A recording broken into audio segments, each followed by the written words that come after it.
Good morning दोस्तों।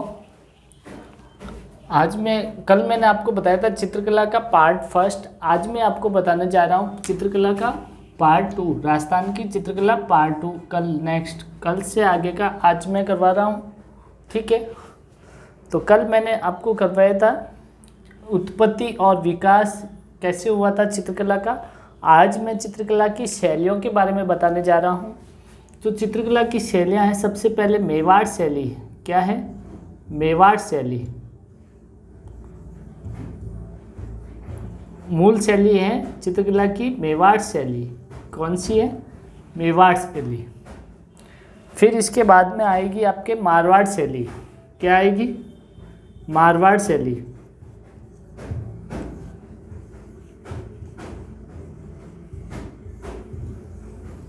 ठीक है।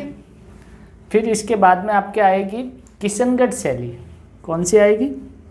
किशनगढ़ शैली।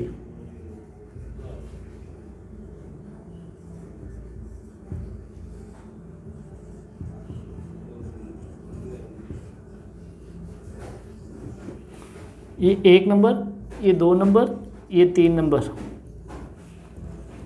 ठीक है। फिर उसके बाद में 4 नंबर पे आपके फिर से यहाँ पे आएगी अलवर शैली। कौन सी आएगी? अलवर शैली। ये प्रमुख शैलियाँ हैं राजस्थान की, ठीक है। फिर 5 नंबर पे आपके आएगी, 5 नंबर पे आमेर शैली आएगी। कौन सी आएगी? आमेर शैली। फिर 6 नंबर पे आपके आएगी बूंदी शैली। कौन सी आएगी? बूंदी शैली।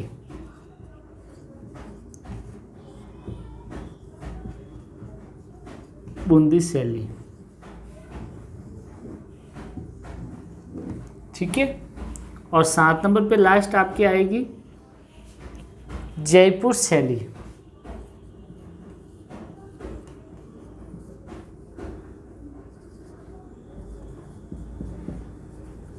ठीक है। अब इन शैलियों का रंग कैसा होता है, इन शैलियों में कैसे कैसे रंग की प्रधानता की है, वो मैं आपको एक कहानी के माध्यम से बताऊंगा, ठीक है। तो मेवाड़ रियासत है जो सबसे शक्तिशाली और वीर थी, मतलब ये क्या कहते हैं ना, रियासत, सबसे शक्तिशाली रियासत थी मेवाड़। शक्तिशाली रियासत थी मेवाड़, ठीक है। तो यहाँ के राजाओं को जब गुस्सा आता था तो ये होते थे लाल पीले। क्या होते थे? लाल पीले। राजाओं को जब गुस्सा आता था तो ये लाल पीले होते थे। तो मेवाड़ शैली में कलर की प्रधानता लाल और पीले रंग की मानी गई है, ठीक है। ऐसा का ऐसा मारवाड़ में भी, जब मारवाड़ के राजाओं को अत्यधिक गुस्सा आता था तो वो केवल उनकी आंखें होती थी केवल पीली, ठीक है। तो वो पीले होते थे। तो मारवाड़ शैली में रंग की मात्रा थी पीली, सबसे अधिक पीले रंग में की जाती थी। फिर इसके बाद में आती है आपके किशनगढ़ शैली। किशनगढ़ शैली क्या है? किशनगढ़ शैली है जो इसका प्रारंभ हुआ था सामंत सिंह से। किससे हुआ था? सामंत सिंह, राजा था सामंत सिंह से इसका प्रारंभ हुआ था, ठीक है। अब ये प्रारंभ कैसे हुआ था कि इनकी एक प्रेमिका थी, जिसे बोला जाता था बणी ठणी। क्या बोला जाता था? बणी ठणी। उसका वास्तविक नाम था कि रसिक प्रिया। क्या नाम था? रसिक प्रिया। इसका वास्तविक नाम क्या था? बस रसिक प्रिया। ये बणी ठणी का मतलब क्या होता है? बणी ठणी सामंत सिंह जी की प्रेमिका थी रसिक प्रिया। जो हमेशा बन ठन के रहती थी, सज धज के रहती थी, हमेशा पोशाक के अनुसार अपने होठों की लाली किया करती थी और काजल वगैरह सब कुछ ये करती थी। तो बनी ठनी मतलब इस नाम से वो प्रसिद्ध हुई क्योंकि वो बन ठन के हमेशा रहती थी। ठीक है, तब इन्होंने क्या किया कि मतलब सामंत सिंह जी ने बनी ठनी के नाम पर एक राजेश खन्ना का गाना था वो गाया करते थे, जिसका नाम गुलाबी आंखें जो तेरी देखी शराबी ये दिल हो गया। गुलाबी आंखें, गुलाबी आंखें का मतलब गुलाबी कलर हो गया, रंग हो गया गुलाबी, गुलाबी आंखें, और शराबी ये दिल हो गया, है ना, शराबी ये दिल हो गया। शराबी का मतलब होता है, शराब का मतलब होता है सफ़ेद। पहले पुराने समय में सफ़ेद कलर का शराब आता था। अब ठीक है, तो गुलाबी प्लस सफ़ेद, गुलाबी प्लस सफ़ेद किशनगढ़ शैली के रंगों की प्रधानता। ठीक है, गुलाबी प्लस सफ़ेद।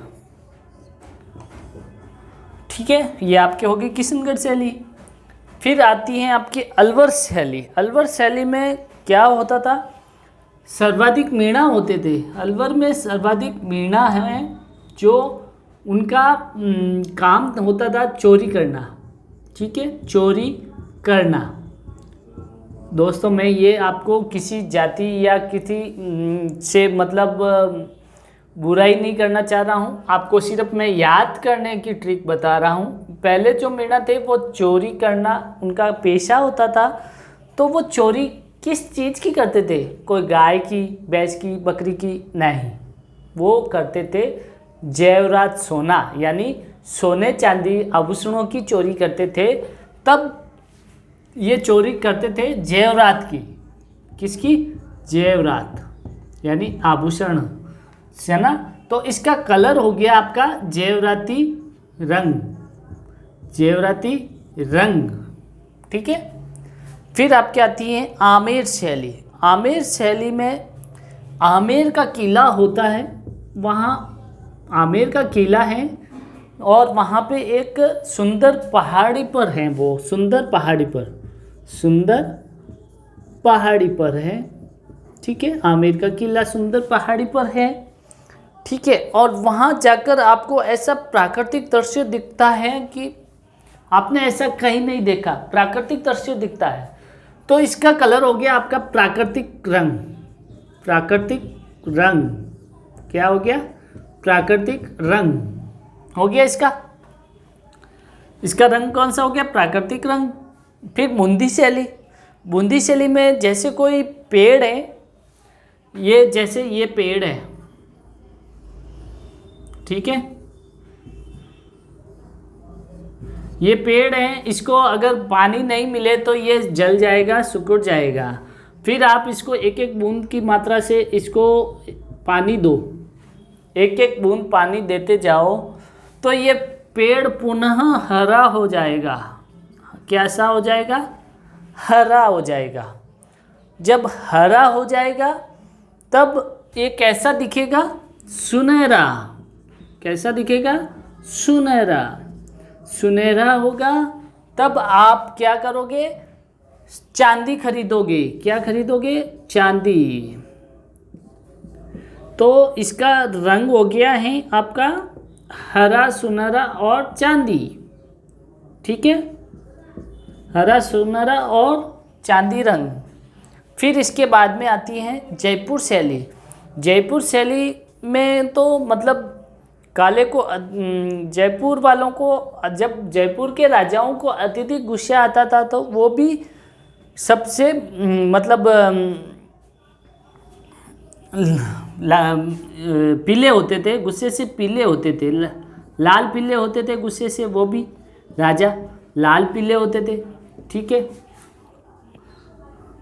और राजस्थान की सारी रियासतों में अगर देखा जाए तो सबसे धनी रियासत, यानी सबसे वैभव और रुपए पैसों के मामले में सबसे धनी रियासत है जयपुर। जिसके पास अत्यधिक धन पैसा दौलत होती है उसे बोलते हैं हरे भरे, यानी हरा ही हरा है उसके पास, यानी हरा। तो ये हो गए हैं जयपुरी शैली के 3 रंग, लाल रंग, पीला रंग, हरा रंग। ठीक है, ये आपको मैंने याद करने की एक ट्रिक के माध्यम से आपको मैंने बताया। ठीक है, अब इस ट्रिक से हिसाब से अपन सबसे पहले अपन एक एक रियासत को, मतलब एक एक शैली को अपन विस्तृत रूप से पढ़ेंगे। ठीक है, तो सबसे पहले आपकी आती है मेवाड़ शैली। मेवाड़ शैली की क्या विशेषता है कि इस शैली में का प्रभाव कहाँ होता था? चित्तौड़गढ़, उदयपुर और भीलवाड़ा। कहाँ होता था? चित्तौड़, उदयपुर, भीलवाड़ा। कहाँ कहाँ होता था? उदयपुर, चित्तौड़गढ़, भीलवाड़ा। यहाँ पे इस मेवाड़ शैली का प्रभाव बहुत अत्यधिक था, पर यह गुर्जर और जैन शैली से प्रभावित थी। कौन सी शैली? गुर्जर और जैन शैली से ये प्रभावित थी मेवाड़ शैली। ठीक है, तो यहाँ पे वल्लभीपुर से कोई, मतलब वल्लभीपुर से गोइल वंश के राजाओं के साथ ये कलाकार यहाँ सर्वप्रथम मेवाड़ में आ गए थे। गुजरात से होते हुए, ये राजस्थान का मैप है, और यहाँ से गुजरात से होते हुए गोइल वंश के वल्लभपुर से, गुजरात में वल्लभपुर नामक स्थान है, वहाँ वल्लभपुर से गोइल वंश के राजाओं के साथ ये कलाकार सर्वप्रथम मेवाड़ रियासत में पहुँच गए। ठीक है, सर्वप्रथम मेवाड़ रियासत में आए थे। फिर यहाँ पे महाराणा अमर सिंह से लेकर भीम सिंह तक इस शैली का निरंतर विकास होता रहा। महाराणा अमर सिंह से लेकर भीम सिंह तक मतलब इस शैली का विकास होता ही गया। तो भीम सिंह के काल में मेवाड़ शैली का सर्वाधिक विकसित हुई थी। भीम सिंह के काल में, किसके काल में? भीम सिंह के काल में मेवाड़ शैली को सर्वाधिक प्रधानता मिली थी, यानी सर्वाधिक विकसित हुई थी। ठीक है, ठीक है। फिर चित्रों में अगर बात करें तो चित्रों में लाल रंग और सिंदूरिया रंग, ठीक है, और तथा किनारे पर लाल रंग और काले रंगों की मिश्रण से अधिक देखने को मिलता था। लाल और काले रंगों का मिश्रण इस शैली में, मेवाड़ शैली में सर्वाधिक देखने को मिलता था। ठीक है, ये दोस्तों आपकी मेवाड़ शैली हुई कंप्लीट। फिर इसके बाद में आपकी आती है मारवाड़ शैली। मारवाड़ शैली की क्या विशेषता है? मारवाड़ शैली है 687 ईस्वी में शिवनाग में एक धातु से मूर्ति तैयार की जो पिंडवाड़ा में है, जो इस शैली का एक आधार स्तंभ है। ठीक है, शिवनाग में एक धातु से मूर्ति तैयार की गई थी जो पिंडवाड़ा में है, जो इस शैली का आधार है। ठीक है, एकीकरण से पूर्व जोधपुर राज्य में इसका अच्छा विकास हुआ था। एकीकरण से पूर्व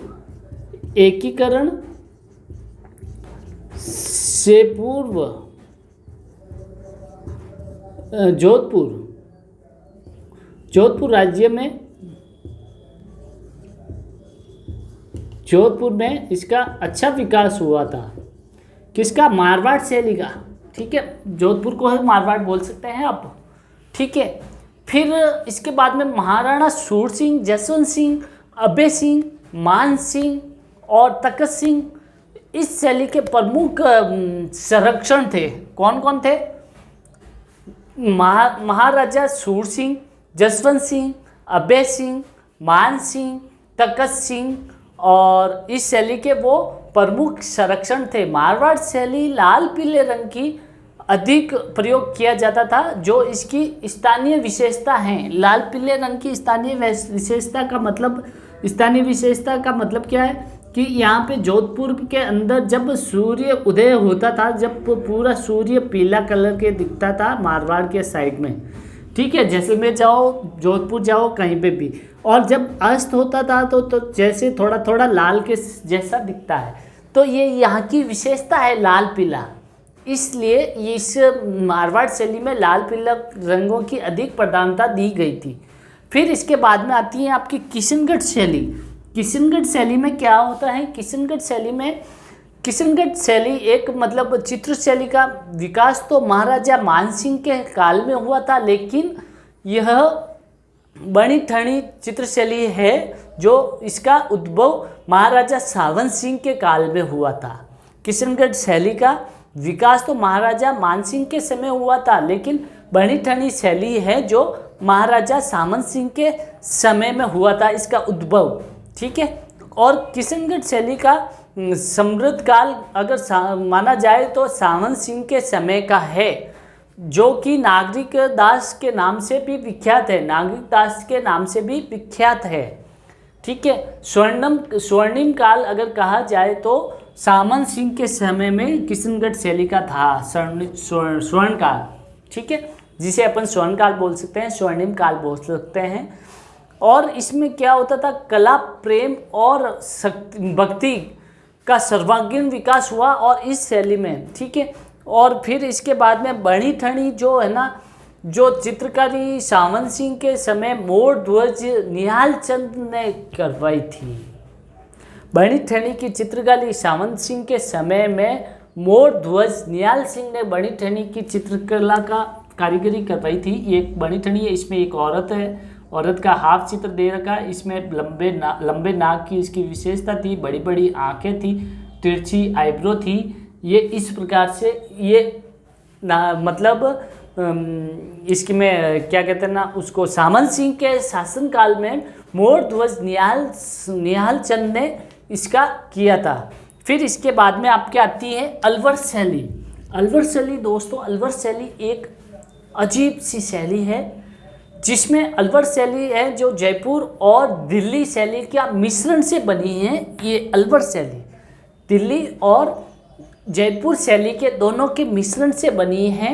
और इस शैली में चित्रों का मुगल सम्राटों का, इस शैली में चित्रों में मुगल सम्राट और उनके अधिकारियों के चित्र और रांगिनी के आदि के चित्र सुरक्षित पड़े हैं इस शैली में। ठीक है।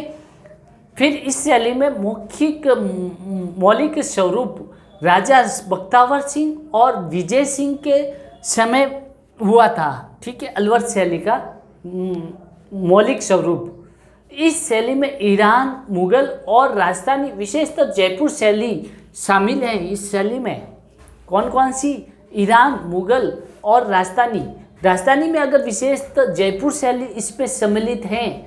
महाराजा विनय सिंह के काल में स्वर्णिम काल माना जाता है। महाराजा विनय सिंह का काल अलवर शैली का स्वर्णिम काल माना जाता है। क्या माना जाता है? स्वर्णिम काल, स्वर्ण काल। ठीक है। और इसमें वन और उपवन और कुंज, बिहार आदि का चित्रण दे रखा है अलवर शैली में। ठीक है। और वेश्याओं के चित्र केवल अलवर शैली में ही मिलते हैं, दूसरी कोई भी शैली नहीं है जिसमें वेश्याओं के चित्र मिलते हैं। ओनली फॉर अलवर शैली में वेश्याओं के चित्र मिलते हैं देखने को। ठीक है। फिर इसके बाद में दोस्तों अलवर शैली कंप्लीट हुई आपके। फिर इसके बाद में आती है आमेर शैली। आमेर शैली, इस शैली में मुगल शैली का अत्यधिक मात्रा में प्रभाव दिखाई दे रहा था। तो ये शैली मानसिंह और मिर्जा राजा जयसिंह के काल में विकसित हुई थी। ये शैली कौन सी? आमेर शैली, जो मानसिंह और मिर्जा राजा जयसिंह के काल में विकसित हुई। और इसमें प्राकृतिक रंग जैसे हीरमच, गैरू, कालूस, सफ़ेद आदि का प्रयोग में बहुतला से किया जाता था। और इस शैली में कृष्ण लीला, लैला मजनू, हाथी घोड़े, कुश्ती, दंगल आदि से संबोधित किया जाता था इनके चित्रों को। ठीक है दोस्तों। इसके बाद में आपके आती है बूंदी शैली। बूंदी शैली की सर्वाधिक विकास सुरजन सिंह के समय हुआ था। इस शैली का सर्वाधिक विकास राव सुरजन सिंह के समय हुआ था। बूंदी शैली के दो चित्र 1625 में राग माला और भैरवी रागनी के हैं, जो भाव सिंह ने इसे संरक्षण भी दिए रखा था बूंदी शैली में। ठीक है। फिर इस शैली में पशु पक्षियों के चित्रण की बहुलता के साथ साथ सरोवर, केले का वृक्ष, खजूर का वृक्ष के चित्रों का अच्छी तरीके से अंकित किया गया था। और ये शैली मेवाड़ की और मराठी और ईरानी शैली से भी प्रभावित थी। ठीक है दोस्तों, इसके बाद में आपके लास्ट नंबर पे जयपुर शैली आती है, जयपुरी शैली।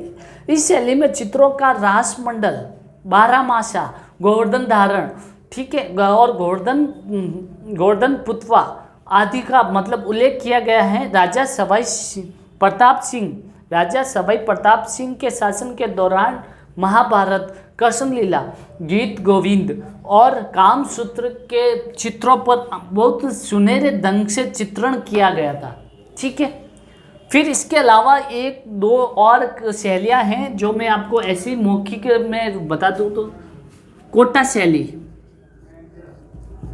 शैली और एक है आपकी ये 8 नंबर और एक आपकी है 9वें नंबर पे नाथद्वारा शैली, जो ये आपके इम्पोर्टेंट बनती हैं, इसलिए मैंने आपको ज़्यादा इम्पोर्टेंट है वही करवा रहा हूँ, बाकी सारी नहीं है। शैलियाँ तो वैसे खूब है, तो मैंने इम्पोर्टेंट करवा रहा हूँ। कोटा शैली है जो इस शैली को स्थापित करने का श्रेय महारावल राम सिंह को जाता है। इस शैली को स्थापित करने का श्रेय महारावल राम सिंह को जाता है। इसके प्रमुख राजा राम सिंह और भीम सिंह प्रथम। ठीक है, और सर्वाधिक चित्रण की बात करें तो उसमें उमेश सिंह प्रथम थे, उनके समय में सर्वाधिक चित्रण किया गया था कोटा शैली में। ठीक है, फिर इसके बाद में इसके प्रमुख चित्रकार की बात करें तो एक तो है रघुनाथ सिंह, गोविंद राम डालू और एक लच्छीराम और एक मुस्लिम संप्रदाय से हैं नूर मोहम्मद। ये 5 कलाकार इसके प्रमुख थे कोटा शैली के। ठीक है, और इनका प्रमुख रंग देखा जाए तो हल्का हरा रंग और हल्का पीला रंग और हल्का नीला रंग की बहुलता इस शैली में पाई गई है। ठीक है, फिर इसमें नाथद्वारा शैली की बात करते हूँ मैं नेक्स्ट। तो नाथद्वारा शैली में इस शैली का उद्गम 10 फरवरी 1672 ईस्वी में नाथद्वारा के श्रीनाथ जी मंदिर की स्थापना के साथ ही हुआ था। 10 फरवरी 1672 ईस्वी में नाथद्वारा में स्थित श्रीनाथ जी का मंदिर, उसकी स्थापना के साथ नाथद्वारा शैली का उद्गम हुआ था। ठीक है, और इस शैली में राजपूत, मेवाड़ और किशनगढ़ शैली का एक अनोखा मिश्रण देखने को मिलता है। इस शैली में, कौन सी शैली में? नाथद्वारा शैली में राजपूत, मेवाड़ और किशनगढ़ शैली का तीनों शैलियों का मिश्रण एक अद्भुत सुनहरा देखने को मिलता है दोस्तों। ठीक है, ये आपकी पार्ट 2 में मैंने आपकी सारी शैलियाँ भी इम्पोर्टेंट थी जो मैंने करवा दी है। ठीक है, अब आपका ये चित्रकला टॉपिक मेरी तरफ से आपको कंप्लीट है। आपको 2, 3 या 4 बार, ज़्यादा से ज़्यादा 4 बार इस वीडियो को देख लीजिएगा, आपको एकदम मुंह पे याद हो जाएगा। ठीक है दोस्तों, आज के लिए इतना ही।